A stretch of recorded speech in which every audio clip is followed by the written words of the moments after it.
Eits, sebelum masuk ke dalam alur ceritanya, terlebih dahulu, Mimin ingin menyampaikan sesuatu nih, seperti biasa. Nah, kabar gembira buat teman-teman yang ingin menonton novel genre salah paham yang berasal dari novel. Iya, karena saat ini videonya sudah ada di membership. Jadi teman-teman sudah tidak usah mengakses traktir lagi tuh, seperti kemarin, dan membayar dengan jumlah cendol yang diminta di traktir tersebut. Karena sekarang, dengan uang Rp20.000, teman-teman sudah bisa menonton konten eksklusif di channel ini yang pasti tidak akan Mimin publikasikan secara umum. Dan selain itu, teman-teman juga bisa mendownload novel tersebut sehingga teman-teman bisa menontonnya kapan saja dan di mana saja, baik sambil makan, bekerja, bahkan sambil rebahan sekalipun.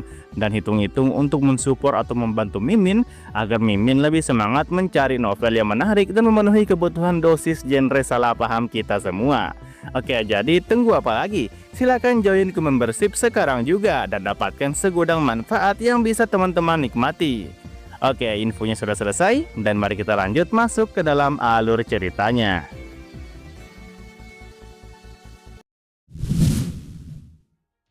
Pencarian Hesabel terhadap Cedric tidak berjalan semudah jawaban yakinnya sebelumnya. Kota Aldeon, dengan para pengikut Elil yang penuh kecurigaan, bukan tempat yang ramah bagi seseorang yang diam-diam mencari seorang Swordmaster. Namun, Hesabel memiliki keunggulan yang tidak dimiliki penyusup biasa, pesona yang nyaris tidak manusiawi. Di balik tudung yang menutupi wajahnya, ia bergerak di antara kabut malam seperti sosok misterius, dan alih-alih dicurigai, orang-orang justru tertarik padanya tanpa sadar. Bahkan dalam benaknya, ia sempat meremehkan ironi ini, bahwa ajaran Elil tentang kehormatan dan keberanian pada akhirnya tetap tunduk pada daya tarik yang memikat, sama seperti legenda tentang Elil sendiri yang jatuh karena pesona. Dengan mudah, ia memilih target yang tepat, seorang pelayan wanita di kedai dekat pelabuhan. Sedikit senyum, sedikit godaan halus, dan perhatian yang lembut sudah cukup untuk membuat wanita itu membuka diri. Percakapan yang awalnya sederhana berubah menjadi sumber informasi penting. Dari sanalah Hesabel mengetahui bahwa Cedric memang telah tiba bersama kapal dari Saltain, sesuatu yang jarang terjadi sehingga mudah diingat. Namun yang lebih mengejutkan adalah fakta bahwa Cedric bukan sosok misterius yang sulit dijangkau, ia justru sering muncul di kedai tersebut, bahkan dikenal cukup luas oleh para pengunjung. Ia bahkan pernah dengan santai mengaku sebagai Swordmaster dan mencoba merayu para pelayan, meskipun tidak semua orang mempercayainya. Hesabel sempat merasa aneh. Sosok yang ia bayangkan sebagai petarung gila yang haus kekuatan ternyata memiliki sisi yang jauh lebih santai, hampir sembrono. Namun sebelum ia sempat mencerna sepenuhnya informasi itu, suasana berubah secara tiba-tiba. Suara dari belakang memanggil nama pelayan itu, dan dalam sekejap, naluri Hesabel menjerit bahaya. Ia merasakan sesuatu seperti bayangan kematian yang menempel di punggungnya, bukan serangan nyata, tetapi insting yang begitu tajam hingga terasa seperti tusukan yang benar-benar terjadi. Ketika ia menoleh, sumber tekanan itu langsung terlihat. Tanpa perlu diperkenalkan lebih jauh, ia tahu bahwa orang yang berdiri di sana adalah Cedric. Tidak ada tanda-tanda mencolok yang menunjukkan kekuatan luar biasa, tidak ada aura mencolok seperti para ksatria Elil yang fanatik, namun kehadirannya saja sudah cukup membuat Hesabel menyadari betapa besar jurang kekuatan di antara mereka. Bahkan sebelum percakapan dimulai, ia sadar bahwa pria itu bisa membunuhnya berkali-kali tanpa ia sempat bereaksi. Cedric mendekat dengan santai, bahkan terlalu santai untuk ukuran seseorang dengan kekuatan seperti itu. Ia duduk di samping Hesabel, meletakkan lengannya di bahunya seolah-olah itu hal yang wajar, dan bertanya dengan nada ringan mengapa seseorang mencarinya. Namun justru disitulah keanehannya muncul. Ketika mata mereka bertemu, ketegangan yang menekan Hesabel sebelumnya tiba-tiba menghilang, seperti salju yang mencair. Cedric menarik tangannya dengan canggung, meminta maaf dengan sikap yang hampir kikuk. Perubahan itu terlalu kontras. Dari sosok yang terasa seperti ancaman mematikan, ia berubah menjadi pria yang tampak gugup tanpa alasan jelas. Jezabel, yang terbiasa membaca orang lain, segera memahami bahwa ini bukan sandiwara. Cedric benar-benar bereaksi seperti itu secara alami. Naluri Jezabel langsung beradaptasi. Jika sebelumnya ia bersiap untuk melarikan diri atau bertahan hidup, kini ia memilih memainkan peran yang berbeda. Dengan senyum tipis, ia menyapanya seolah sudah lama mengenal namanya, mengakui reputasinya sebagai Swordmaster. Cedric, yang tampaknya lebih mudah dipengaruhi daripada yang dibayangkan, merespons dengan nada setengah bangga, setengah canggung, bahkan bertanya apakah namanya sudah dikenal hingga ke Wallachia. Di balik percakapan yang tampak ringan itu, Jezabel tetap waspada. Ia tahu bahwa di hadapannya bukan sekadar pria biasa yang mudah dibaca, melainkan seseorang yang kekuatannya melampaui batas manusia biasa. Sikap santai, rayuan murahan, dan kecanggungan itu mungkin hanya permukaan. Namun justru karena itulah Cedric menjadi jauh lebih berbahaya, karena ia tidak mengikuti pola yang bisa diprediksi. Pertemuan antara Jezabel dan Cedric berkembang menjadi percakapan yang semakin aneh dan tidak terduga. Setelah memastikan identitasnya, Jezabel dengan santai melanjutkan pendekatan, memanfaatkan keunggulan alaminya untuk menggali informasi. Cedric sendiri dengan mudah mengakui bahwa ia telah menyadari ada seseorang yang mencarinya sejak awal. Ia bahkan sempat mengira pemburunya adalah pemburu manusia dari Wallachia, sebelum akhirnya menyadari bahwa sosok di hadapannya justru seorang wanita yang jauh dari ancaman yang ia bayangkan. Sikapnya yang awalnya santai berubah menjadi canggung ketika menyadari pesona Jezabel, seolah-olah ia tidak terbiasa menghadapi tipe wanita seperti itu. Jezabel dengan cepat menangkap kelemahan itu. Ia tidak benar-benar menggoda secara serius, hanya cukup untuk menciptakan suasana nyaman, tetapi bahkan itu sudah cukup untuk membuat Cedric kehilangan keseimbangan. Ia menjawab pertanyaan dengan jujur, mengungkapkan bahwa ia datang ke Aldeon atas perintah majikannya. Awalnya ia dipekerjakan oleh Count Theobald Saltain, tetapi setelah kematian sang Count dalam perjalanan, tanggung jawabnya beralih kepada Rosalind Saltain. Tanpa menyembunyikan apapun, ia menjelaskan bahwa kehadirannya hanyalah untuk menjalankan tugas yang diberikan, seolah-olah informasi itu bukan sesuatu yang perlu dirahasiakan. Namun ketika Jezabel mulai menekan lebih jauh, menanyakan alasan ia tidak berada di sisi Rosalind, sikap Cedric tiba-tiba berubah drastis. Ia berdiri dengan tegang, menuduh Jezabel mencoba merayunya untuk mengorek informasi. Reaksi itu begitu berlebihan hingga menarik perhatian orang-orang di sekitar mereka. Bahkan pelayan yang sebelumnya berbicara dengan Jezabel kembali dan menegur Cedric dengan nada kesal, seolah kejadian seperti ini bukan hal baru baginya. Kontras itu semakin memperjelas keanehan Cedric, seorang Swordmaster yang mampu memancarkan tekanan mematikan, namun pada saat yang sama mudah panik dan kikuk dalam situasi sosial sederhana. Setelah suasana mereda, percakapan kembali berlanjut dengan lebih tenang. Jezabel menegaskan kembali identitas Cedric sebagai Swordmaster, meskipun kini ia sendiri mulai meragukannya melihat tingkah lakunya. Cedric menjawab dengan jujur bahwa kelemahannya hanyalah terhadap wanita, akibat tumbuh di antara banyak saudara perempuan. Meski begitu, ia tetap waspada terhadap niat Jezabel. Ia memperingatkan bahwa kerajaan Elil bukan tempat bagi makhluk seperti dirinya untuk bermain-main, tetapi peringatan itu dengan mudah dibalik oleh Jezabel menjadi godaan halus. Ia bahkan menyiratkan bahwa di tanah Elil, ksatria terkuatlah yang berhak mendapatkan wanita, seolah-olah ia datang untuk memilih pemenangnya. Kata-kata itu berhasil menggoyahkan Cedric sepenuhnya. Sikapnya yang sebelumnya defensif berubah menjadi kebingungan dan ketertarikan yang jelas. Ia mulai kehilangan arah percakapan, bahkan beralih ke pertanyaan yang tidak relevan, seperti apakah banyak wanita seperti Jezabel di Wallachia. Bagi Jezabel, Itu adalah tanda bahwa ia telah sepenuhnya menguasai situasi. Ia tahu bahwa jika ia benar-benar ingin, ia bisa dengan mudah menyeret Cedric lebih jauh ke dalam pengaruhnya. Namun ia tetap menahan diri, karena tujuannya bukan membunuh atau memperdaya secara penuh, melainkan hanya mengumpulkan informasi. Hasilnya cukup signifikan. Cedric akhirnya mengungkapkan bahwa tugasnya memang hanya melindungi Rosalind dan membantu dalam sesuatu yang ia sebut sebagai mencari keadilan. Ia bahkan mengakui bahwa ia sempat bertanya apakah targetnya adalah Edelred Aldeon, namun Rosalind menolak hal itu.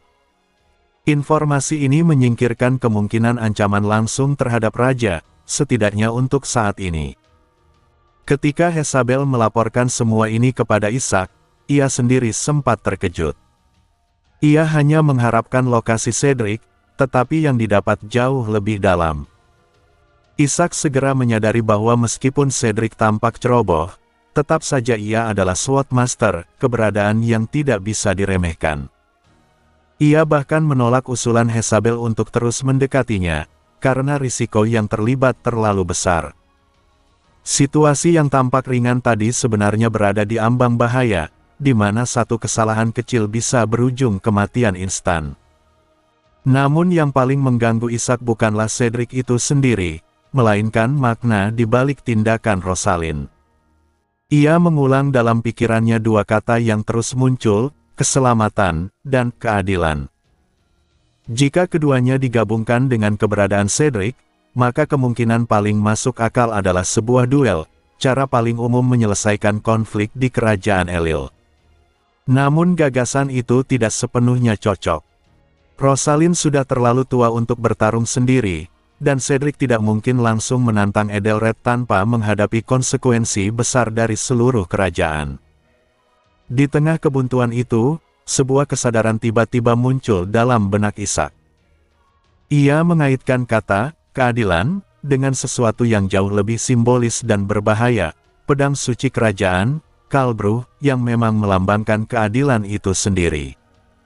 Kesimpulan itu membuatnya langsung bergerak. Tanpa ragu, ia memerintahkan agar Edelred segera dipanggil. Karena jika dugaannya benar, maka apa yang dicari Rosalind bukan sekadar balas dendam atau perlindungan, melainkan sesuatu yang dapat mengguncang keseimbangan kekuasaan di seluruh kerajaan Elil. Kedatangan mendadak Edelred Aldeon di tengah malam tidak memberi ruang bagi kebingungan yang panjang.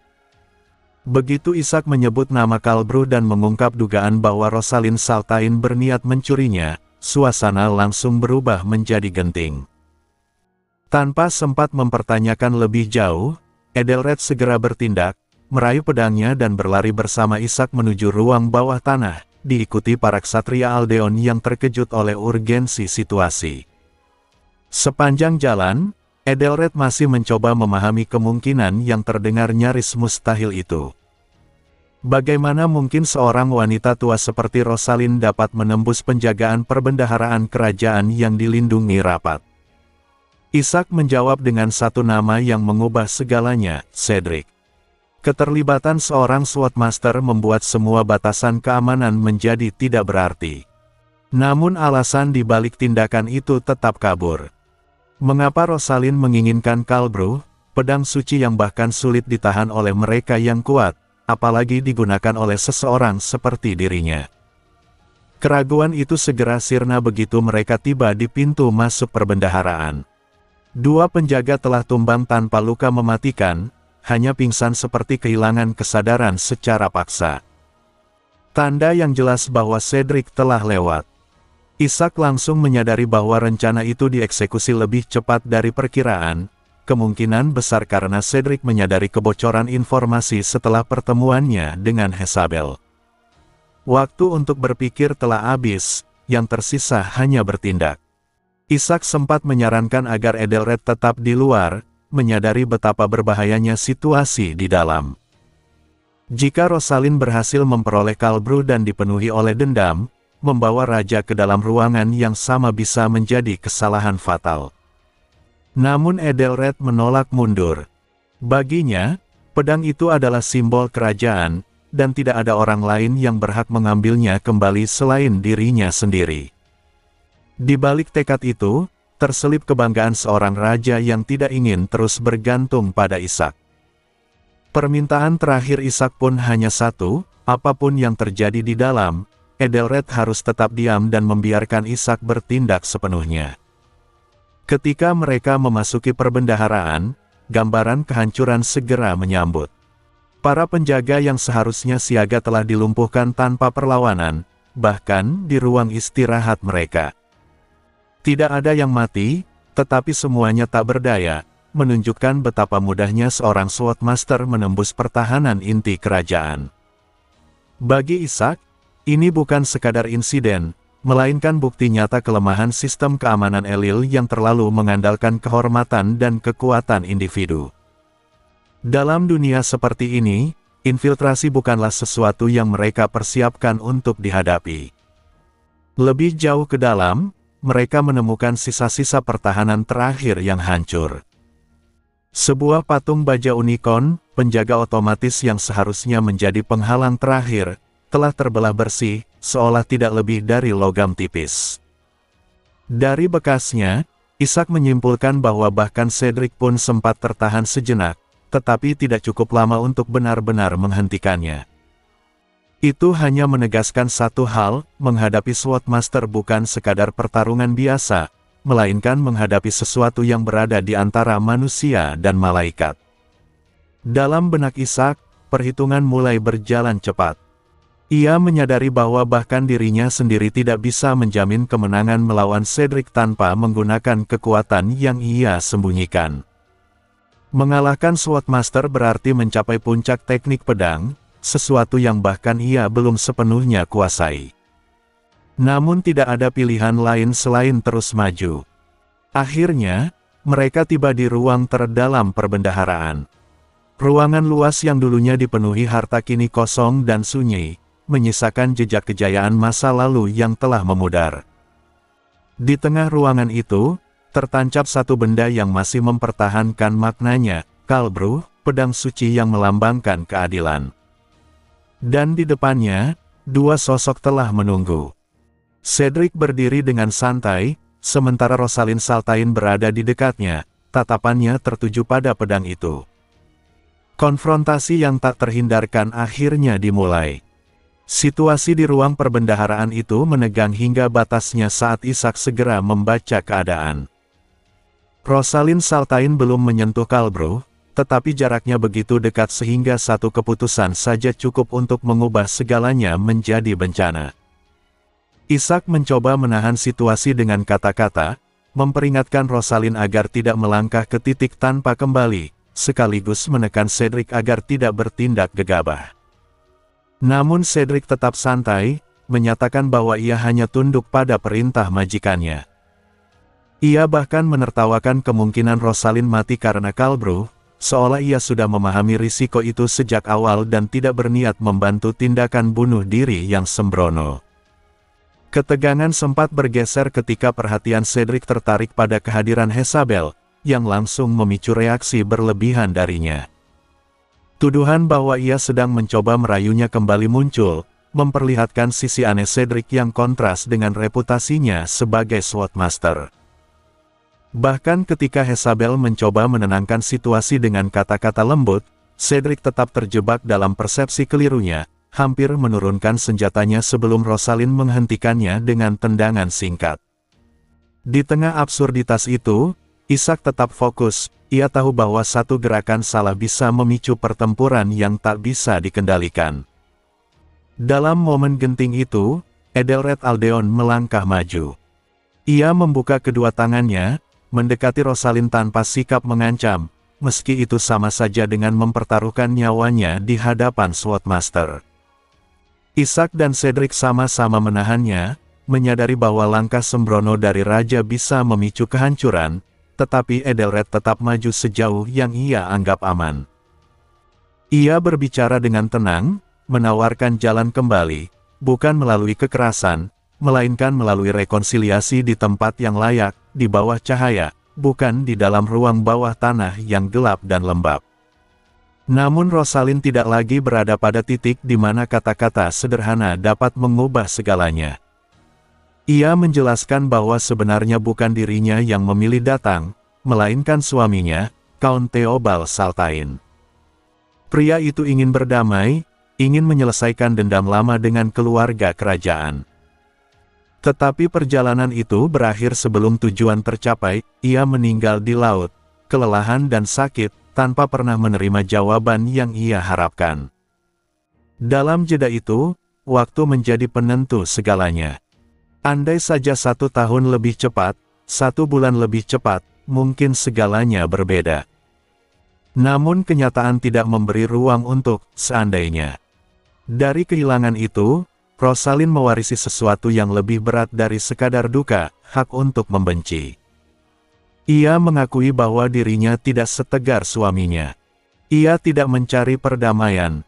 Ia ingin membunuh.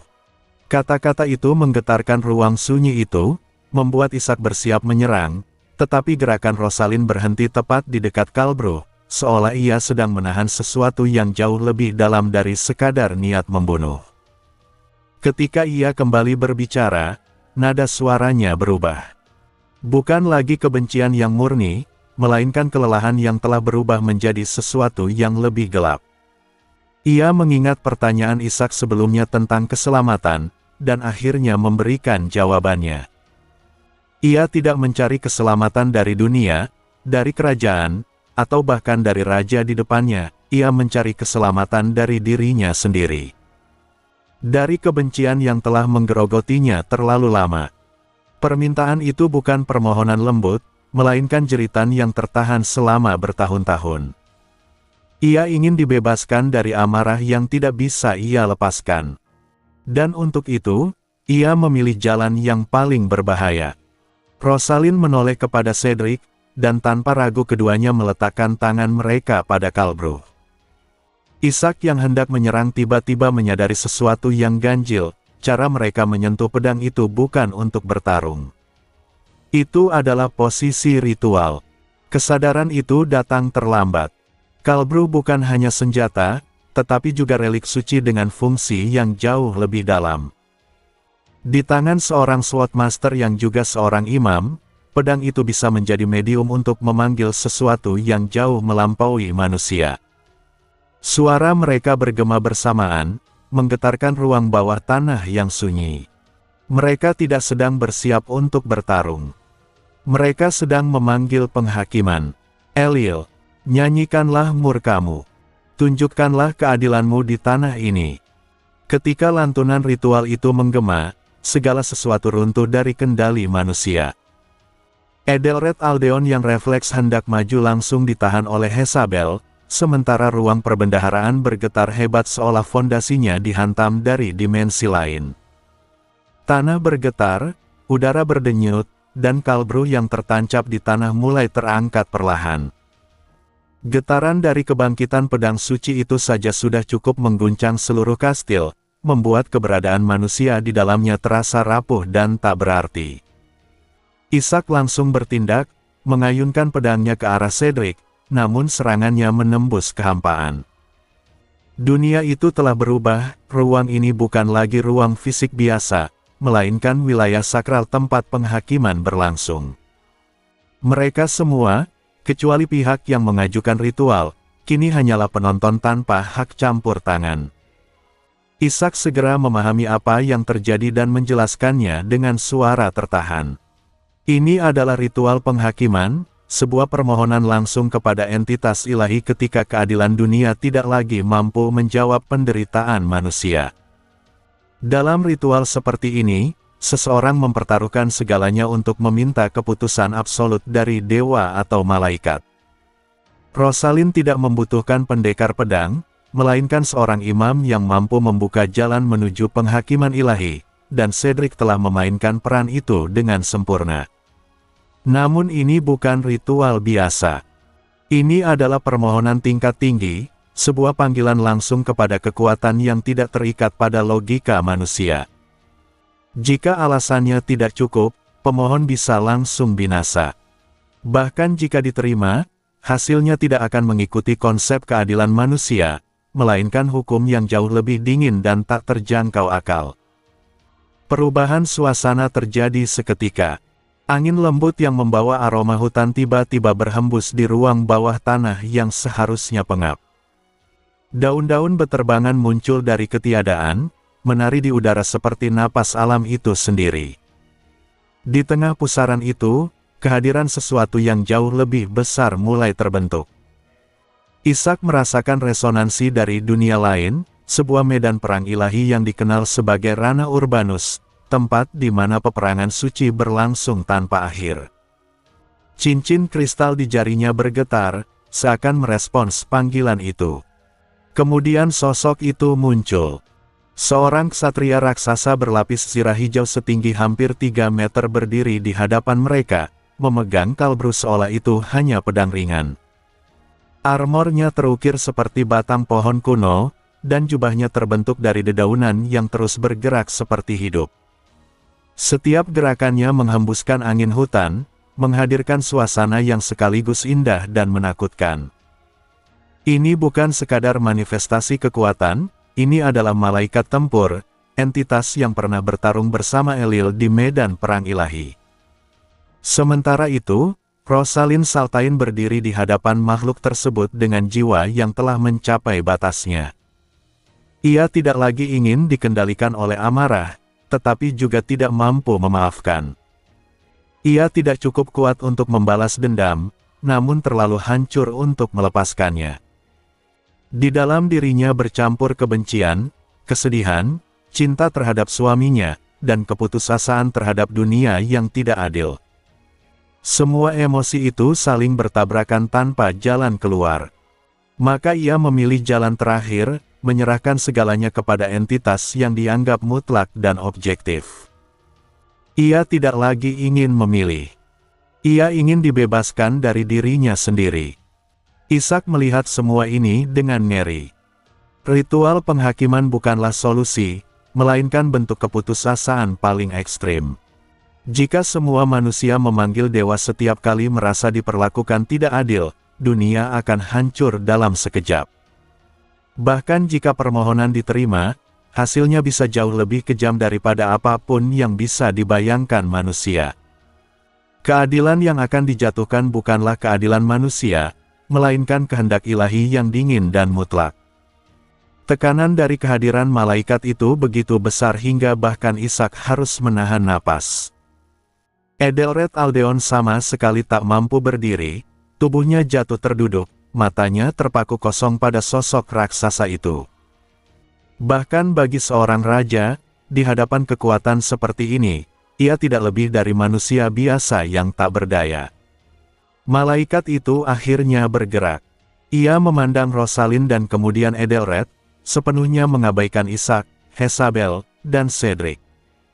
Fokusnya hanya pada pihak yang terlibat dalam permohonan. Dengan gerakan lambat, ia mengangkat tangannya, dan seketika Rosalind kehilangan kemampuan untuk berbicara, seolah udara di sekitarnya menghilang. Suara malaikat itu terdengar seperti desiran daun yang bergesekan. Ia menyatakan bahwa permohonan telah didengar. Lalu ia mengajukan satu pertanyaan. Apakah Rosalind menyadari bahwa target dari penghakiman ini adalah raja dari negeri yang dilindungi oleh dewa yang sama? Di momen itu, Ishak hanya bisa diam, tak mampu melakukan apapun. Dan di dalam keheningan yang mencekam itu, sebuah pesan muncul, dingin dan tak terduga. Kekacauan tanpa nama mengawasimu. Ketika kata-kata malaikat itu jatuh seperti palu penghakiman, sesuatu dalam diri Ishak akhirnya retak.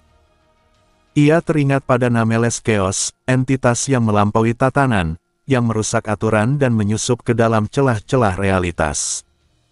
Dalam keheningan ruang penghakiman itu, Ishak mulai memaksakan kehendaknya. Tangan kirinya bergetar, lalu perlahan robek dari dalam saat tentakel-tentakel muncul, menembus kulitnya sendiri. Ia mencoba merobek batas ritual, memaksakan eksistensinya untuk melawan aturan ilahi yang mengikat ruang tersebut. Namun penghakiman tetap berjalan. Rosalind Saltain, dengan darah mengalir dari bibir yang digigitnya sendiri, menjawab tanpa gentar bahwa ia sadar siapa yang ia tuntut.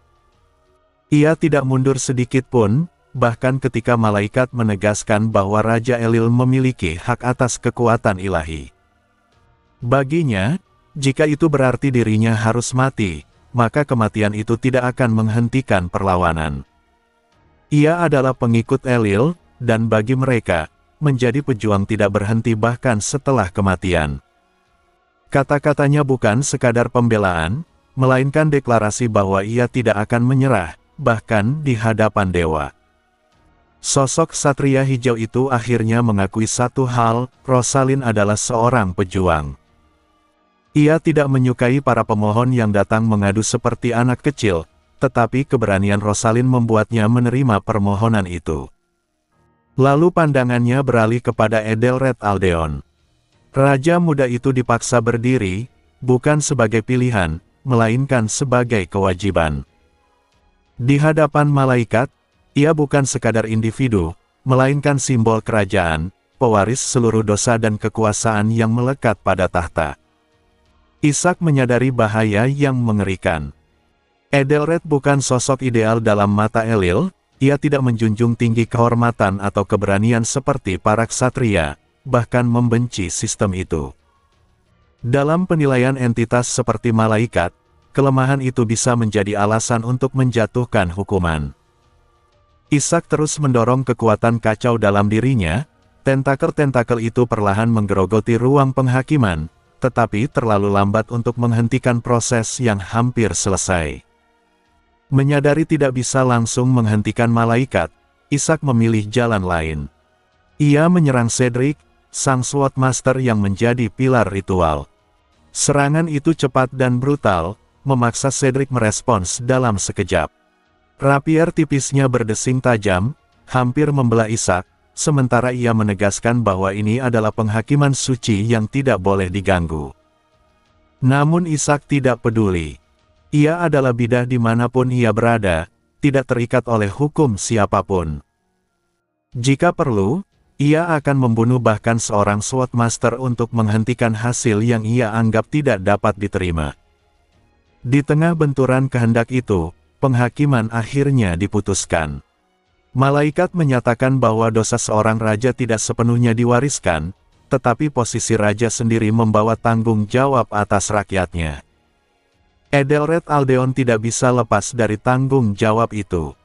Namun di sisi lain, Rosalind Saltain juga bersalah karena menyeret seorang raja muda yang tidak bersalah ke dalam kematian. Keputusan itu sederhana, dingin, dan absolut. Keduanya harus mati. Kematian yang disebut terhormat menjadi jawaban atas seluruh tragedi itu. Wajah Rosalind bergetar, bukan karena takut, melainkan karena sesuatu yang lebih rumit, campuran antara kelegaan dan kehampaan. Apapun hasilnya, ia siap menerimanya.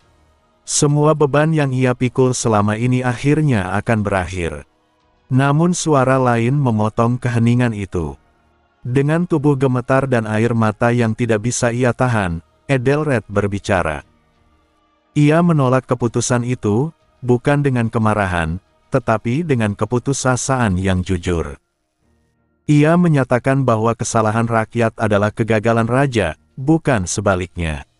Tanggung jawab tidak seharusnya dilemparkan kepada mereka yang tidak bersalah. Jika harus ada yang menanggung semuanya, maka itu adalah dirinya sendiri. Ia berlutut di hadapan malaikat, menawarkan hidupnya tanpa syarat. Bukan sebagai raja yang kuat, tetapi sebagai seseorang yang memilih untuk memikul semua kesalahan. Malaikat itu menunduk perlahan, mendekatinya, daun-daun di tubuhnya berdesir pelan. Dan dengan suara yang tenang namun tak tergoyahkan, ia menjawab bahwa dunia tidaklah selembut itu. Benturan antara dua Swordmaster itu pecah tanpa penundaan. Cedric menggesekkan rapiernya ke lantai batu hingga memercikkan api kecil, senyum sinisnya mengembang saat ia akhirnya mendapat kesempatan menguji kekuatan Ishak. Namun Ishak tidak menjawab sama sekali. Ia langsung bergerak, mengeksekusi teknik Eight Branches tanpa ragu. Dalam sekejap, bayangan seperti makhluk buas bertentakel 8 muncul, seolah menerobos ruang itu sendiri, menyerbu Cedric dengan tekanan yang terasa seperti akan meremukkan langit-langit dan lantai sekaligus. Cedric sempat tersentak oleh keganasan itu, tetapi reaksinya tetap cepat. Dengan satu ayunan rapier, ia memanggil tekniknya, Flowers Scatteret Amidst 10,000 Blades. Dalam sekejap, bilah-bilah tipis meledak keluar dari rapiernya ke segala arah seperti duri landak yang tak terhitung jumlahnya. Serangan Ishak yang hendak menelan lawannya hancur berkeping-keping saat bertabrakan dengan hujan bilah tersebut. Dentuman keras menggema, seperti dua konsep yang saling menolak keberadaan satu sama lain. Ishak menyadari bahwa apa yang mereka gunakan bukan sekadar teknik pedang biasa. Ini adalah manifestasi kehendak, advance sword teknik yang memaksakan imajinasi sang pengguna ke dunia nyata. Pedang bukan lagi sekadar senjata, melainkan kuas yang melukis realitas. Energi pedang adalah catnya, teknik adalah gaya lukisannya, dan hasilnya adalah sesuatu yang melampaui hukum fisika. Dalam benak Ishak, dunia itu sendiri terasa seperti kanvas raksasa yang bisa diubah oleh kehendak. Dan dari sana, sebuah pemahaman mulai tumbuh, bahwa kekuatan ini mungkin bukan sekadar anugerah Elil, melainkan sesuatu yang lebih universal, sesuatu yang bahkan bisa disentuh oleh dirinya yang bukan pengikut Elil. Namun pertarungan tidak memberi waktu untuk merenung. Cedric juga terkejut melihat Ishak menggunakan sword energy, sesuatu yang seharusnya hanya dimiliki oleh pengikut Elil. Tapi keterkejutan itu tidak menghentikannya. Ia segera menjaga jarak dan mulai menembakkan tebasan tak kasat mata dari jauh. Serangan-serangan itu melesat cepat, mengiris udara dan hampir mengenai Ishak berulang kali. Ia memanfaatkan keunggulannya, kecepatan, jarak, dan kontrol medan. Dalam pertarungan biasa, itu sudah cukup untuk mendominasi lawan sepenuhnya. Namun Ishak tidak bermain dengan aturan itu. Ia terus maju, memaksa jarak menjadi dekat, seolah tidak peduli dengan hujan serangan yang datang. Setiap benturan yang tak terhindarkan mulai menciptakan sesuatu yang aneh. Cedric mulai merasakan tubuhnya berat.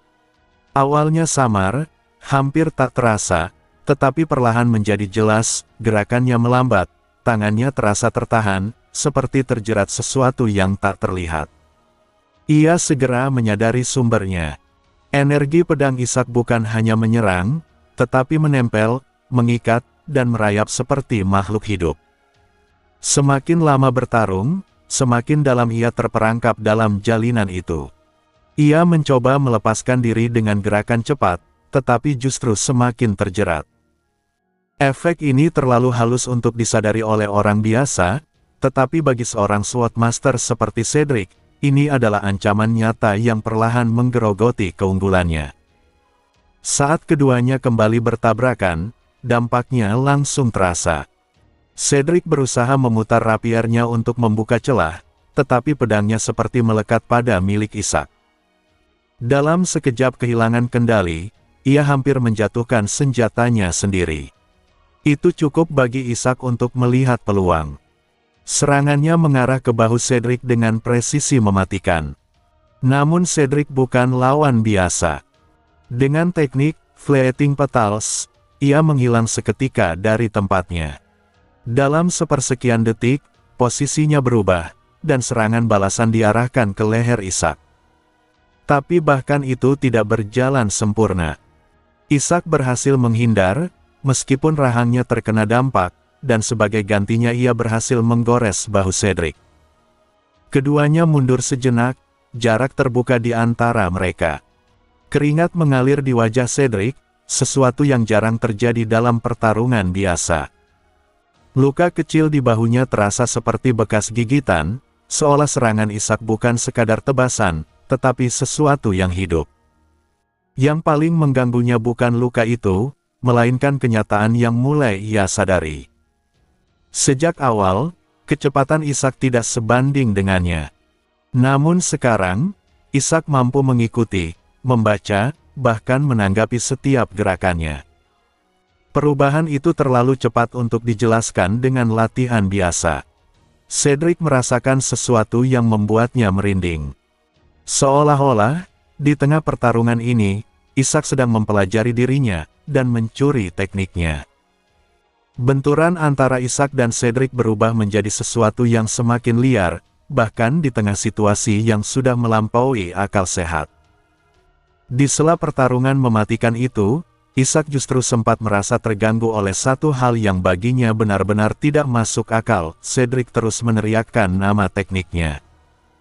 Baginya itu bukan doa, bukan mantra, hanya sekadar kebiasaan aneh yang terasa seperti pamer gaya di tengah pertarungan hidup dan mati. Cedric, yang tersinggung, membalas dengan kesombongan khas seorang Swordmaster, menganggap Isaac tidak memahami seni dalam bertarung.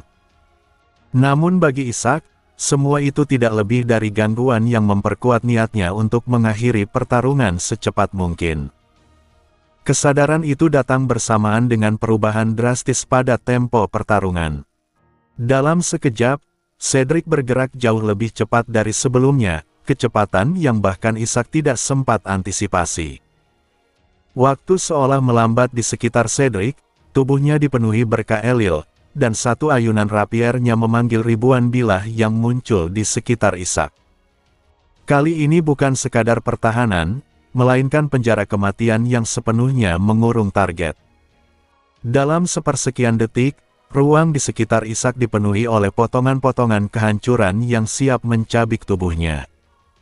Cedric merasakan kemenangan sudah di tangannya. Namun tepat saat itu, sesuatu melintas dari bayangan. Jezabel Gulmar muncul seperti kabut darah, menyusup menembus penjara bilah tersebut dengan cara yang bahkan tidak bisa dijelaskan secara logika. Ia mengambil risiko besar, mengorbankan tubuhnya sendiri untuk membuka celah. Cedric sadar bahwa jika ia mengarahkan seluruh serangannya padanya, ia bisa menghentikan serangan itu, tetapi instingnya, atau mungkin kelemahannya, membuatnya memilih menerima serangan itu. Dalam satu momen cepat, belati Jezabel menembus tangan kiri Cedric. Struktur penjara bilah langsung runtuh, dan sebelum Cedric sempat memulihkan diri, tendangan keras menghantam dadanya, melemparkannya menjauh. Untuk pertama kalinya, Swordmaster itu benar-benar kehilangan momentum. Isaac, yang baru saja lolos dari kematian tipis, merasakan betapa berbahayanya teknik itu. Bahkan dengan berbagai cara bertahan yang ia miliki, tidak ada jaminan ia akan selamat tanpa intervensi Jezabel. Namun pertarungan itu bukanlah inti dari kekacauan yang sebenarnya. Pandangan Isaac langsung beralih ke arah Edelred Aldeon, tepat ketika malaikat hijau itu mengangkat pedangnya untuk menjatuhkan hukuman. Tanpa ragu, Isaac akhirnya memutuskan untuk melanggar segalanya. Matanya berubah menjadi ungu gelap, tangan kirinya berubah menjadi massa tentakel yang memegang Luadin Ki. Ketika kunci itu menyentuh ruang penghakiman, realitas itu sendiri berteriak, terbakar oleh konflik antara tatanan ilahi dan kekacauan yang ia bawa. Dengan satu ayunan, Isaac menghancurkan batas yang memisahkan dunia itu dari intervensi. Ruang penghakiman yang sebelumnya absolut retak seperti pintu yang dipaksa terbuka. Ia tidak lagi menjadi penonton, ia telah menjadi penyusup, bidah yang memaksakan keberadaannya ke dalam hukum Elil. Ia bahkan meneriakkan keberatan dengan kata-kata yang absurd bagi malaikat, bukan untuk dipahami, tetapi untuk mengulur waktu, untuk menciptakan celah sekecil apapun dalam sistem yang seharusnya tidak bisa diganggu. Reaksi malaikat itu langsung berubah. Green Knight tidak lagi peduli pada Edelred atau Rosalind. Seluruh eksistensinya kini berfokus pada satu hal, menghancurkan penyusup yang berani mencemari penghakiman suci. Kemarahannya bukan emosi manusia, melainkan respons mekanis dari sesuatu yang diciptakan untuk menjaga tatanan. Lantai marmer retak di bawah tekanan kekuatannya, dan aura kehancuran menyebar ke seluruh ruang. Isaac menyadari bahwa ia telah melangkah terlalu jauh untuk mundur. Ia baru saja mengalahkan Swordmaster, tetapi kini ia menghadapi sesuatu yang bahkan lebih tinggi, entitas yang berada di antara manusia dan dewa. Tanpa pilihan lain, ia melepaskan kekuatan yang lebih dalam. Dari langkahnya, Color Beyond meledak seperti banjir, menelan segalanya dalam warna yang tidak seharusnya ada di dunia. Ketika warna-warna itu menelan ruang, semua indera runtuh. Rosalind Saltain kehilangan segalanya, arah, suara, rasa, bahkan konsep keberadaan. Dalam kehampaan itu, yang tersisa hanyalah suara-suara dalam dirinya sendiri. Kenangan yang ia coba lupakan muncul satu persatu, desa yang terbakar, jeritan orang-orang, anak kecil yang memegang tangannya, suaminya yang sekarat di tengah laut, kata-kata pengampunan yang ia tolak. Semua itu berputar tanpa henti, menelanjangi luka yang selama ini ia sembunyikan. Di tengah kekacauan itu, ia melihat sesuatu yang berbeda. Sosok seorang anak laki-laki yang meringkuk, menutup telinga, menangis di bawah tekanan suara-suara yang sama. Anak itu adalah Edelred Aldeon, seorang raja yang ternyata tidak jauh berbeda darinya, sama-sama terjebak dalam dunia yang terlalu berat untuk ditanggung sendiri. Saat itu, Rosalind akhirnya menyadari satu hal yang selama ini ia abaikan. Ia bukan satu-satunya yang membutuhkan keselamatan.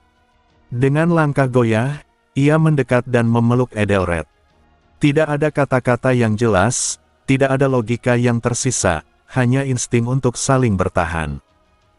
Di tengah dunia yang runtuh oleh kekacauan dan penghakiman, dua orang yang seharusnya menjadi musuh itu hanya bisa saling berpegangan, mencoba bertahan dari kehancuran yang mereka sendiri panggil. Saat Isaac benar-benar berhadapan dengan Green Knight, ia langsung membuang semua pikiran tentang menahan diri. Ini bukan lagi pertarungan yang bisa dimainkan dengan strategi setengah-setengah atau eksperimen. Di hadapannya berdiri entitas yang bahkan para malaikat pun tidak akan meremehkan. Jika ingin bertahan hidup, ia harus mengerahkan segalanya sejak awal hingga akhir. Color Beyond, yang ia lepaskan berdenyut seperti sungai hidup, menyelimuti ruang di sekitarnya dan menelan sosok Isaac bersama sang malaikat. Kabut warna yang tak bisa dijelaskan itu bergulung seperti ular raksasa, berusaha menelan Green Knight. Namun respons malaikat itu justru dingin dan penuh kemarahan. Ia mengenali esensi yang dihadapi, kekacauan itu sendiri. Baginya, Isaac bukan sekadar musuh, melainkan sesuatu yang melanggar tatanan yang ia wakili. Serangan pertama Isaac gagal memberi dampak berarti. Warna-warna itu mungkin mampu menipu manusia, tetapi terhadap malaikat, ilusi dan bisikan kegilaan itu hampir tidak berpengaruh. Dengan satu raungan saja, Green Knight membelah kabut tersebut, menciptakan celah besar di tengah Color Beyond. Isaac memanfaatkan momen itu tanpa ragu, melompat masuk dan menyerang dengan teknik Eight Branches yang meledak liar. Serangan itu cukup untuk menggetarkan sayap dedaunan sang malaikat, tetapi tidak lebih. Saat kalbru diayunkan secara horizontal, seluruh manifestasi energi pedang Isaac hancur seketika, seolah tak pernah ada. Gelombang kejutnya bahkan melempar Isaac jauh ke belakang. Di momen itu, Isaac benar-benar menyadari jurang kekuatan di antara mereka. Ia memang berhasil menggores armor malaikat itu, bukti bahwa kekuatannya bisa menyentuh sesuatu setingkat malaikat, tetapi itu tidak cukup. Mengalahkan makhluk seperti ini hanya dengan teknik pedang adalah hal yang hampir mustahil. Ia mengubah pendekatannya. Tujuannya bukan lagi menang, melainkan bertahan. Green Knight hanyalah malaikat dasar yang dipanggil melalui kalbru, bukan entitas penuh yang turun ke dunia. Ia memiliki batas, ia tidak akan menghancurkan pedang suci itu sendiri. Jika dipaksa ke titik tertentu, ia akan kembali ke fungsi utamanya. Isaac hanya perlu bertahan cukup lama untuk mencapai titik itu. Namun malaikat itu tidak memberinya waktu berpikir. Tanpa aba-aba, ia mengayunkan pedangnya lagi. Kali ini bukan sekadar tebasan, melainkan tekanan yang datang dari segala arah. Ishak merasakan niat membunuh yang begitu luas hingga terasa seperti lautan. Bukan satu serangan, bukan satu arah, melainkan seluruh ruang yang memusuhinya sekaligus. Angin berputar, dedaunan beterbangan, dan setiap helai daun membawa energi yang cukup untuk membunuh. Tanpa perlindungan, tubuhnya akan hancur dalam hitungan detik. Dalam tekanan yang hampir tak tertahankan itu, Ishak mengaktifkan pecahan kristal tombstone dan mulai meniru gerakan yang bahkan belum ia pahami sepenuhnya. Ia menyalin teknik Cedric secara paksa. Tanpa memahami filosofi atau maknanya, hanya dengan bantuan kekuatan cincin kristal dan color beyond, ia memaksakan reproduksi teknik itu. Kadang-kadang, tiruan bisa melampaui aslinya, dan dalam momen itu, Ishak membuktikannya. Color beyond yang mengelilinginya mengeras, lalu meledak keluar seperti ribuan duri. Serangan itu menembus ruang di sekitarnya, menghancurkan tekanan mematikan dari segala arah. Angin berhenti, dedaunan jatuh, dan untuk sesaat, ruang itu kembali bisa bernapas. Namun harga yang dibayar tidak kecil. Tubuh Ishak bergetar hebat. Meniru teknik tingkat tinggi tanpa benar-benar menjadikannya miliknya sendiri memberi beban luar biasa. Ia hanya bisa melakukannya karena bantuan color beyond. Tanpa memberi waktu untuk pulih, ia kembali menyerang. Green Knight sudah memahami levelnya, tetapi tidak lengah. Saat tentakel-tentakel muncul dari warna yang tersebar, mencoba mengikat dan merobeknya, ia hanya membalas dengan satu ayunan. Semua tentakel itu meledak seketika, seperti tidak pernah ada. Ishak tidak berhenti. Dengan gigi terkatup, ia mengayunkan Luadin Ki, mendeklarasikan dirinya sebagai agen kekacauan. Namun pernyataan itu tidak berarti apa-apa di hadapan malaikat. Semua upayanya telah dibaca, semua pola telah dipahami. Green Knight mengangkat kalbru, lalu menebas dengan kekuatan yang tidak bisa dilawan secara langsung. Serangan itu bukan hanya cukup untuk membelah Ishak, tetapi juga menghancurkan relik yang ia pegang. Dentuman keras mengguncang ruang, dan dalam satu ayunan itu, lengan kiri Ishak terbelah. Pertarungan mencapai titik yang bahkan tidak bisa dipahami oleh Green Knight sendiri. Saat Ishak mengangkat lengan kirinya untuk menahan tebasan kalbru, itu seharusnya menjadi akhir, tubuhnya terbelah, kepalanya terpisah.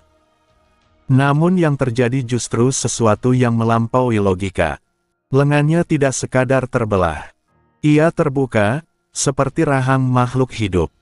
Retakan itu melebar, dan dari dalamnya, tentakel-tentakel menyembur keluar, melilit pedang suci itu. Dalam satu momen singkat yang bahkan malaikat tidak mampu pahami, Ishak menciptakan celah dan ia langsung memanfaatkannya. Dengan tangan kanannya, ia menusukkan Luadin Ki ke celah antara leher dan pelindung dada sang malaikat. Suara gesekan kering terdengar, seperti daun-daun yang terbelah. Green Knight tidak memiliki tubuh fisik seperti manusia, tetapi Luadin Ki bukan sekadar senjata biasa. Ishak hanya memberi satu peringatan dingin tentang api. Dalam sekejap, nyala api meledak dari kunci itu, menjalar ke dalam tubuh daun kering sang malaikat. Api itu bukan api biasa, melainkan panas dari Urbansus, sesuatu yang bahkan bisa menahan kekacauan. Dalam sekejap, tubuh Green Knight mulai terbakar dari dalam. Ia tidak berteriak, karena ia tidak bisa merasakan sakit, tetapi ia memahami kekalahannya. Tentakel yang melilit kalbru terus menekan, memaksa malaikat itu menghabiskan kekuatannya untuk melindungi pedang suci tersebut. Fungsi utamanya justru menjadi kelemahannya. Energi yang menopang keberadaannya runtuh perlahan. Armor hijau itu mulai retak, jatuh satu persatu, dan di tengah kobaran api, ia hanya sempat berbisik, mengakui Ishak sebagai seorang pejuang, sebelum akhirnya lenyap sepenuhnya. Keheningan jatuh. Ishak akhirnya roboh, napasnya berat, tubuhnya nyaris tak bisa digerakkan. Ia menang, tetapi kemenangan itu bukan tanpa harga. Lengan kirinya hancur, hanya ditahan oleh bentuk tentakel yang masih belum ia tarik kembali. Rasa lapar dan sakit menyerbu secara bersamaan, membuatnya hampir kehilangan kesadaran. Namun di balik semua itu, satu hal menjadi jelas baginya, ia telah mencapai level di mana ia bisa mengalahkan makhluk setingkat malaikat dalam pertarungan 1 lawan 1. Ia membalut lengannya seadanya, memilih mempertahankan bentuk tentakel untuk mencegah pendarahan fatal. Matanya kemudian tertuju pada kalbruh yang tercecer, sebuah simbol kerajaan yang tidak bisa ia ambil.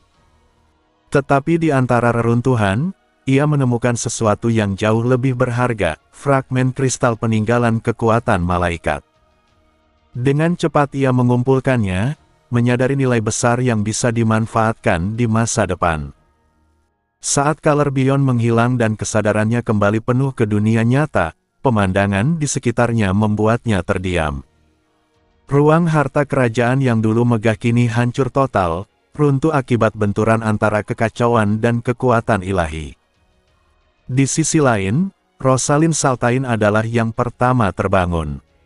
Dalam kondisi tubuh yang nyaris tak sanggup bergerak, ia mendapati dirinya berada di atas Edelred, tanpa sadar telah melindunginya dari reruntuhan. Ia menatap wajah raja muda itu lama. Sosok rapuh yang bisa ia bunuh dengan satu tusukan. Tidak ada penjaga, tidak ada kekuatan yang melindunginya saat itu. Tangannya bergerak perlahan, mengambil belati. Satu tusukan saja, dan semua dendam bisa berakhir. Namun di dalam hatinya, suara lain muncul, suara suaminya yang telah mati. Pertanyaan tentang apa yang seharusnya ia lakukan menggema, dan ia sudah tahu jawabannya. Perlahan, ia menurunkan belati itu. Ia memilih untuk tidak membunuh. Di saat itu, sesuatu yang selama ini mengikatnya, kebencian, amarah, keputusasaan, perlahan mencair. Kelegaan yang ia rasakan bahkan lebih besar dari yang ia bayangkan. Ia mencoba membangunkan Edelred, tetapi gagal, sehingga dengan tubuh yang lemah, ia memaksakan diri mengangkatnya.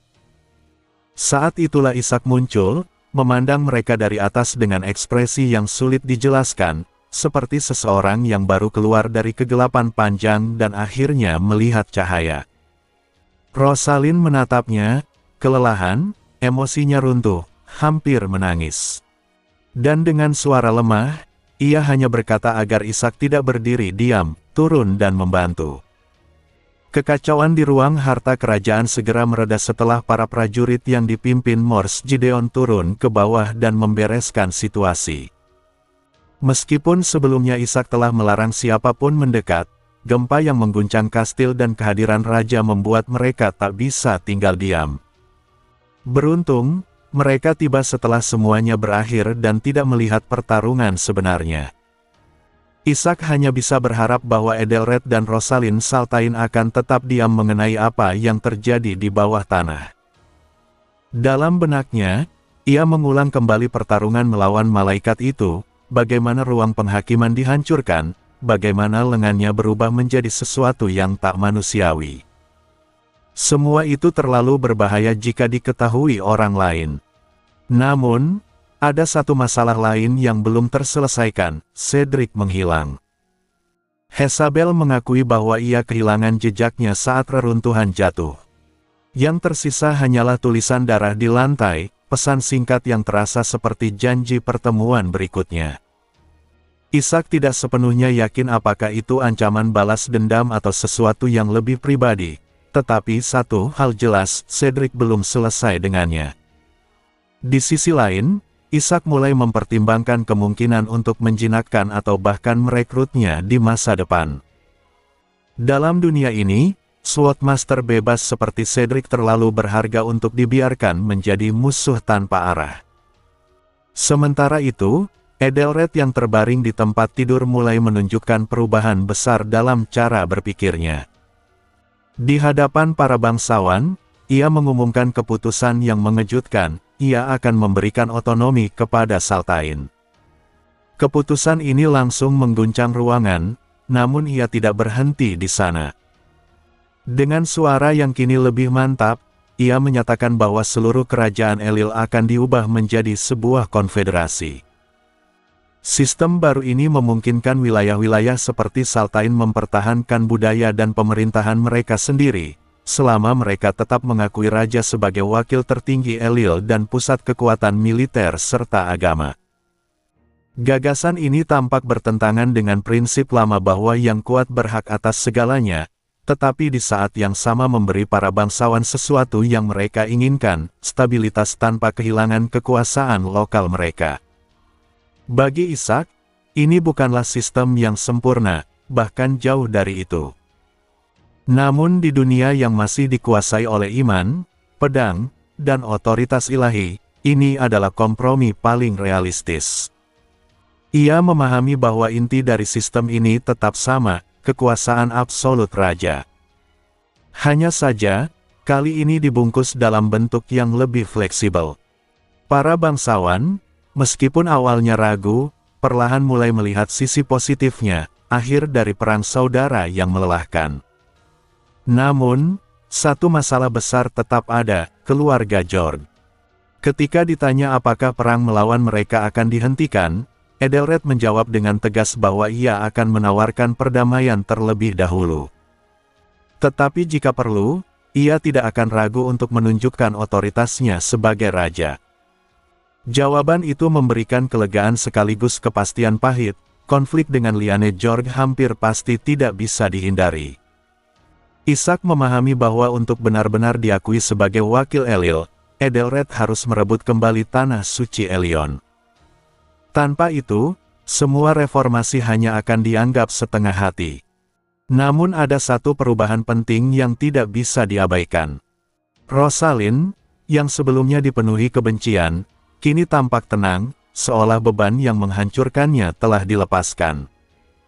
Ia tidak lagi menunjukkan niat bermusuhan.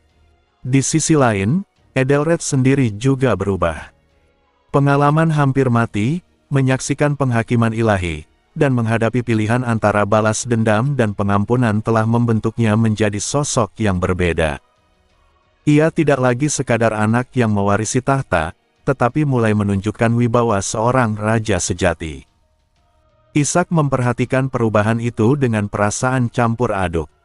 Ada kepuasan melihat Edelred berkembang, tetapi juga kesadaran pahit bahwa jalan yang dipilihnya akan penuh darah dan pengorbanan. Ketika pertemuan berakhir dan para bangsawan bubar, Edelred memanggil Ishak untuk tetap tinggal. Ada sesuatu yang ingin ia bicarakan secara pribadi, sebuah tanda bahwa peran Ishak dalam perubahan besar kerajaan ini belum selesai. Usulan itu datang tiba-tiba, namun mengguncang jauh lebih dalam dibanding keputusan perang manapun. Ketika Edelred mengutarakan kemungkinan menikah dengan Lyanna Jorg, Ishak sempat mengira ia salah dengar. Bukan hanya karena Lyanna adalah pemimpin pemberontak, tetapi karena gagasan itu sendiri tampak seperti menentang seluruh arah konflik yang selama ini mereka bangun. Namun Edelred tidak berbicara sembarangan. Ia mengaitkan ide itu dengan sesuatu yang baru saja terjadi, pertemuannya dengan Rosalind Saltain. Dari kisah masa lalu Rosalind dan suaminya, seorang bangsawan yang justru menikahi musuhnya sendiri demi perdamaian, Edelred melihat kemungkinan lain, bahwa perang panjang 700 tahun tidak harus selalu diakhiri dengan darah. Ia tidak mengatakan itu sebagai idealisme kosong. Nada suaranya lelah, seolah ia benar-benar muak dengan siklus pembantaian yang diwariskan dari generasi ke generasi. Baginya, kemenangan yang hanya menyisakan reruntuhan bukanlah kemenangan sama sekali.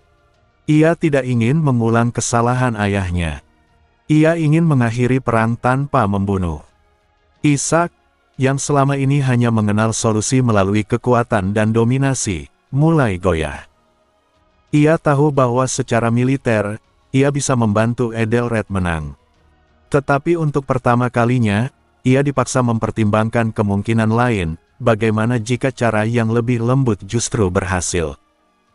Namun kenyataan segera mengembalikannya ke pijakan yang lebih dingin. Edelred mengungkap bahwa gagasan itu bukan sepenuhnya baru. Ia dan Lyanna sebenarnya pernah dijodohkan sejak kecil, sebelum segalanya runtuh setelah kematian Fjord dan pecahnya konflik. Ikatan itu memang telah hancur secara de facto, tetapi tidak pernah benar-benar dinyatakan berakhir secara resmi. Fakta ini membuat gagasan pernikahan tidak lagi sekadar mimpi liar, melainkan sesuatu yang memiliki dasar, meski rapuh. Meski begitu, hubungan pribadi di antara mereka nyaris tidak ada. Dalam ingatan Edelred, Lyanne lebih seperti sosok kakak yang keras, bahkan pernah melukainya saat latihan pedang. Tidak ada cinta di sana, hanya sejarah, kekerasan, dan jarak. Ishak menyadari bahwa keputusan ini bukan lahir dari kelemahan, melainkan dari pergulatan panjang. Edelred tidak sedang melarikan diri dari perang, tetapi mencoba mencari jalan keluar yang tidak menghancurkan segalanya. Ia bahkan mengakui bahwa pidato-pidato sebelumnya tetap ia gunakan untuk menjaga moral para bangsawan, meskipun ia sendiri belum berniat langsung menghancurkan Jorg. Di balik semua retorika itu, ia tetap memikirkan kemungkinan damai. Namun di titik ini, Ishak melihat sesuatu yang Edelred belum sepenuhnya pahami, dunia ini tidak akan mengizinkan perdamaian semudah itu. Ia pun akhirnya berkata jujur. Jalan yang dipilih Edelred memang mungkin, tetapi bukan jalan yang lembut. Pernikahan itu tidak hanya melibatkan dua orang, melainkan seluruh kerajaan, seluruh faksi, seluruh kebencian yang telah terakumulasi selama berabad-abad. Agar pernikahan itu bisa terjadi, semua pihak harus dipaksa untuk menerimanya. Dan penerimaan seperti itu tidak lahir dari kata-kata, melainkan dari tekanan. Ishak menyimpulkan dengan dingin bahwa meskipun tujuan mereka adalah perdamaian, mereka tetap tidak bisa menghindari konflik. Bahkan, justru untuk menciptakan perdamaian melalui pernikahan itu, mereka masih membutuhkan perang. Bukan untuk menghancurkan, tetapi untuk memaksa dunia berhenti menolak. Berakhirnya perburuan penyihir dan dukungan dari Saltain membuat keseimbangan kekuatan di kerajaan berubah drastis. 3 dari 4 faksi besar kini condong ke pihak kerajaan Aldeon, menyisakan hanya satu kekuatan yang masih berdiri menentang, pasukan pemberontak di Tanah Suci Elion yang dipimpin oleh Lyanne Jorg. Tidak perlu lagi dikatakan, bau perang sudah terasa di udara. Semua orang tahu bahwa bentrokan besar hanya tinggal menunggu waktu. Di tengah pusaran ini, Ishak justru terjebak dalam kesulitan yang jauh dari medan perang. Ia harus menghadapi diplomasi, sesuatu yang bahkan lebih asing baginya dibanding pertarungan hidup dan mati. Para bangsawan dan ksatria memiliki pandangan yang terbelah tentang dirinya, sebagian memujanya sebagai penyelamat, sebagian lagi meragukannya sebagai orang asing dan bidah. Kecemburuan para ksatria yang merasa kehormatannya dirampas oleh kehadiran Ishak semakin memperumit keadaan. Di tengah tekanan itu, Ishak menyadari bahwa rencana perdamaian melalui pernikahan Edelred dengan Lyanne bukan sesuatu yang bisa ia dorong dengan mudah. Ia bahkan sempat berpikir dengan setengah putus asa bahwa jika Edelred memiliki pesona supernatural seperti dirinya, semuanya mungkin jauh lebih sederhana. Meski begitu, langkah tetap diambil. Utusan dikirim ke pihak Jorg dengan dalih perundingan damai, meskipun sebagian besar orang di kerajaan Elil memahami istilah itu sebagai pembuka perang. Hanya Ishak dan Edelred yang tahu bahwa di baliknya terselip niat lain, sebuah kemungkinan rekonsiliasi yang hampir mustahil. Namun bahkan sebelum jawaban datang, suasana sudah berubah. Para ksatria mulai berlatih, mempersiapkan diri untuk perang, seolah hasilnya sudah pasti. Hujan musim semi mulai turun, menambah kesan muram pada persiapan yang semakin nyata. Kemudian kabar itu datang, bukan dalam bentuk kata-kata, tetapi dalam bentuk yang jauh lebih kejam. Kuda utusan kembali sendirian, tubuhnya gelisah dan dipaksa berlari hingga hampir mati. Ketika kantong yang dibawanya dibuka, sebuah kepala terpenggal jatuh ke tanah. Itu adalah utusan Edelred, dengan surat raja masih utuh, belum dibaca, tertancap di telinganya. Keheningan sesaat langsung pecah menjadi amarah. Membunuh utusan bukan sekadar kejahatan, melainkan pernyataan mutlak, tidak ada negosiasi, tidak ada kompromi. Hanya kehancuran total salah satu pihak. Para ksatria berteriak penuh kebencian, menuntut balasan. Bahkan Reina Hilde dengan berani menancapkan pedangnya di hadapan raja, menuntut perang suci. Gelombang kemarahan itu tidak bisa lagi dibendung. Di tengah tekanan itu, Edelred akhirnya mengangkat pedang dan mengumumkan perang salib untuk merebut kembali Elyon. Sorak-sorai menggema seperti badai, para ksatria menyambutnya dengan kegilaan khas mereka, bersemangat untuk menumpahkan darah demi kehormatan yang bahkan mungkin tidak mereka pahami sepenuhnya. Ishak berdiri di depan Edelred, melindunginya dari kerumunan yang hampir tak terkendali, dan di saat itu ia merasakan tangan raja muda itu gemetar di balik jubahnya. Namun di balik euforia perang itu, Ishak merasakan sesuatu yang janggal. Ia tidak percaya bahwa Liane, yang dikenal tegas namun terhormat, akan melakukan tindakan sekejam itu. Kemungkinan besar, ini adalah ulah faksi garis keras dalam pasukan Jorg, mereka yang ingin memastikan perang tidak bisa dihindari. Membunuh utusan adalah cara tercepat untuk memutus semua kemungkinan damai. Bahkan mungkin, tujuan mereka bukan sekadar perang, tetapi sesuatu yang lebih besar, mendorong kerajaan ke arah kehancuran tertentu yang sudah direncanakan. Ketika Ishak mengutarakan kecurigaannya, Edelred mendengarkan dalam diam. Ia tidak lagi terlihat seperti anak yang ragu, tetapi juga belum sepenuhnya menjadi raja yang tak tergoyahkan. Ketika ia akhirnya bertanya apakah perang masih bisa dihentikan, Ishak menjawab dengan dingin bahwa perang di dunia ini hampir selalu tak terelakkan. Namun yang masih bisa ditentukan adalah siapa yang memulainya dan untuk alasan apa. Kata-kata itu menyalakan kembali sesuatu di dalam diri Edelred. Matanya yang sempat kosong kembali memiliki cahaya. Ia menggenggam tekadnya dan menatap ke arah Elyon, bukan lagi dengan keraguan, tetapi dengan kesadaran penuh bahwa meskipun perang mungkin tidak bisa dihindari, hasil akhirnya belum ditentukan.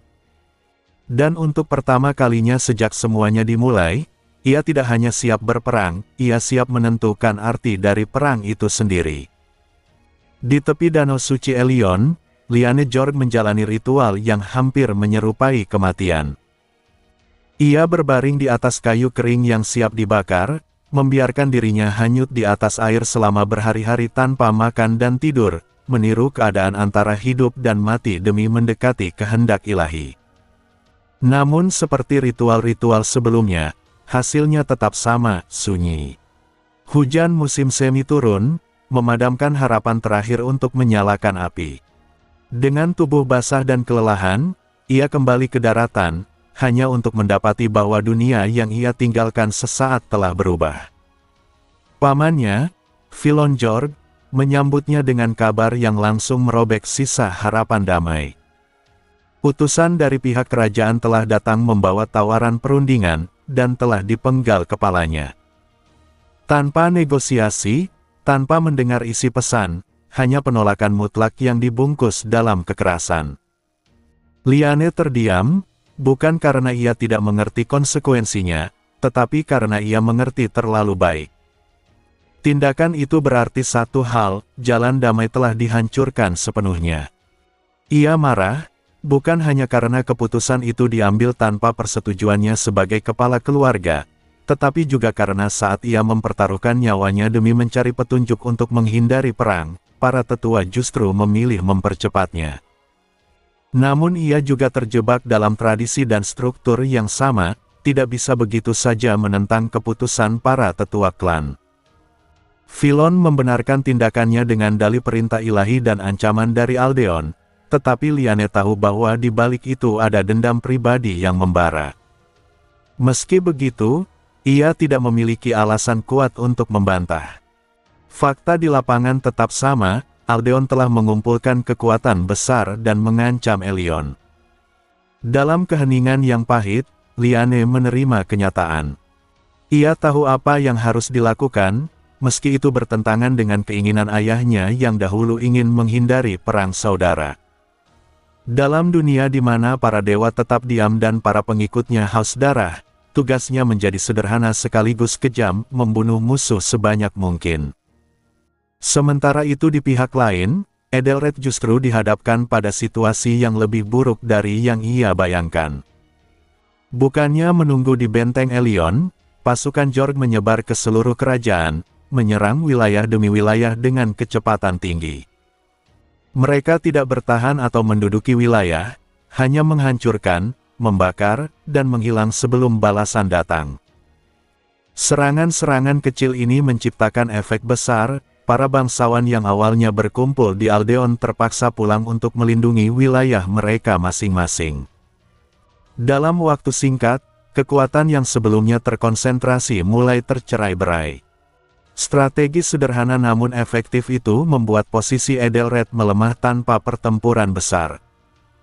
Ishak langsung memahami maksudnya, ini bukan sekadar serangan, melainkan cara untuk memecah kekuatan musuh sebelum perang utama dimulai. Para jenderal menyarankan untuk mengejar pasukan yang menyebar, tetapi Ishak melihatnya sebagai jebakan. Mengejar musuh yang bergerak cepat hanya akan membuat mereka kelelahan dan kehilangan arah. Sebaliknya, ia mengusulkan sesuatu yang berlawanan, langsung menyerang Elion. Jika mereka bergerak menuju jantung musuh, maka pasukan Jorg yang tersebar akan dipaksa kembali, mengubah situasi menjadi kebalikannya. Bukan Aldeon yang dikepung, tetapi Jorg yang akan terjepit di antara dua arah. Logika itu sederhana namun tajam, dan perlahan para ksatria mulai memahaminya. Risiko tetap besar, jika Liane menyerang langsung, barisan mereka bisa runtuh. Namun Ishak menjawab dengan tenang bahwa ia sendiri akan menghadapi Liane. Pertarungannya dengan Cedric telah memberinya keyakinan bahwa ia setidaknya bisa menahan seorang Swordmaster. Pada akhirnya, rencana itu bukan sekadar strategi militer, tetapi taruhan besar pada satu titik. Jika Liane bisa dikalahkan atau ditangkap, maka seluruh perang bisa berakhir sekaligus. Karena di balik semua pergerakan dan taktik, kekuatan Jorg tetap bertumpu pada satu hal, karisma dan kekuatan Liane sendiri. Dan dengan itu, arah perang pun mulai terbentuk. Bukan lagi sekadar bentrokan antara dua pasukan, tetapi perlombaan menuju satu pusat, Elion, tempat di mana segalanya akan ditentukan. Pertempuran mulai bergerak dari strategi menjadi kenyataan berdarah begitu pasukan Aldeon melaju menuju Elion. Apa yang sebelumnya hanya perhitungan di peta kini berubah menjadi benturan nyata antara dua kekuatan. Di garis depan, para komandan seperti Mors dan Delfric memahami bahwa ini bukan sekadar perlombaan menuju benteng suci, ini adalah permainan saling membaca langkah, di mana satu kesalahan bisa menghancurkan seluruh pasukan. Mereka menduga pasukan Jorg akan mencoba mengganggu barisan depan, melakukan serangan mendadak, atau memecah formasi sebelum pertempuran utama terjadi. Semua tanda mengarah ke perang yang akan ditentukan oleh kecepatan dan ketepatan. Namun kenyataan datang dari arah yang tak terduga. Justru bukan barisan depan yang diserang, melainkan pasukan utama yang membawa Edelred. Sebuah laporan mendadak memecah ketenangan strategi, serangan telah terjadi, dan hasilnya bukan kekalahan, melainkan kemenangan telak. Bahkan bagi Mors, yang terbiasa menghadapi berbagai kemungkinan, laporan itu terasa seperti sesuatu yang terlalu cepat dan terlalu bersih untuk disebut kebetulan. Di balik kemenangan itu berdiri Ishak, yang sejak awal telah membaca pola pergerakan musuh dengan presisi yang hampir menakutkan. Melalui pengamatan Hezabel, ia mengetahui bahwa sekitar 300 kavaleri Jorg berkumpul secara diam-diam di hutan, bersiap melakukan penyergapan terhadap pasukan utama. Dalam keheningan hutan, para ksatria itu menunjukkan disiplin yang luar biasa, tidak ada suara logam, tidak ada gerakan sia-sia, hanya niat membunuh yang tertahan. Namun rencana mereka runtuh dalam satu momen. Ishak tidak menunggu mereka bergerak lebih dulu. Ia justru melakukan sesuatu yang berlawanan dengan ekspektasi, menyerang sendirian. Kemunculannya yang tiba-tiba menciptakan kebingungan fatal. Para ksatria Jorg terjebak dalam dilema, menyerang atau mundur. Ragu sepersekian detik itu cukup bagi Ishak. Ia langsung menargetkan pemimpin mereka, seorang kapten berjubah kulit serigala, dan dalam satu benturan, menghancurkan pedang, sirah, dan tubuhnya sekaligus. Kematian sang pemimpin memecah koordinasi pasukan. Dalam kekacauan yang terjadi, mereka justru terpancing keluar dari posisi ideal mereka, dan itulah yang diinginkan Ishak sejak awal. Saat mereka keluar dari hutan, pasukan Aldeon sudah siap di ketinggian, dan hujan panah turun tanpa ampun. Dalam sekejap, pemburu berubah menjadi mangsa. Hasilnya brutal dan efisien. Sekitar 200 ksatria Jorg tewas, sementara kerugian di pihak Aldeon relatif kecil, sesuatu yang bahkan sulit dipercaya oleh Edelred sendiri. Secara militer, ini adalah kemenangan yang hampir sempurna. Namun bagi Ishak, kemenangan ini justru menimbulkan kegelisahan. Karena ada sesuatu yang tidak masuk akal. Pasukan Jorg seharusnya mundur begitu penyergapan mereka terbongkar. Itu adalah logika dasar perang. Tapi mereka tidak melakukannya. Mereka tetap bertahan dan bertarung, seolah-olah kematian mereka sudah diperhitungkan. Bukan keberanian, melainkan sesuatu yang lebih aneh, seperti pengorbanan yang disengaja. Di tengah medan yang dipenuhi mayat, Ishak berdiri memandang hasil pertempuran itu dengan perasaan campur aduk. Para prajurit mulai mengumpulkan perlengkapan dari tubuh yang jatuh, sementara yang masih hidup segera dihabisi. Mesin perang telah bekerja sebagaimana mestinya, cepat, dingin, tanpa belas kasihan. Namun justru karena itu, pertanyaan di kepalanya semakin keras bergema. Mengapa mereka tidak mundur? Pertanyaan itu menggantung di udara seperti kabut tipis yang belum terlihat bentuknya. Dan di saat yang sama, Ishak mulai menyadari sesuatu yang lebih mengganggu. Perang ini mungkin tidak hanya tentang strategi atau kekuatan. Ada sesuatu yang bergerak di baliknya, sesuatu yang belum ia pahami sepenuhnya, seperti bayangan samar yang mengikuti setiap langkah mereka menuju Elion. Kemenangan besar yang baru saja diraih ternyata tidak membawa kelegaan bagi Ishak.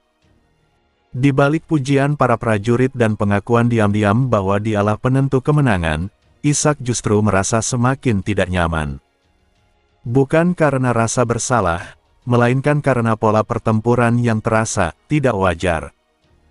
Serangan besar terhadap pasukan utama, yang bahkan mengorbankan hampir setengah kekuatan kavaleri Jorg, tidak masuk akal secara militer.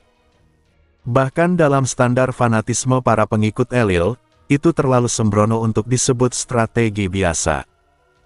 Ia mulai curiga bahwa ini bukan sekadar pertempuran biasa, melainkan bagian dari sesuatu yang lebih besar, sebuah skenario yang sengaja disusun untuk mendorong Aldeon ke posisi tertentu.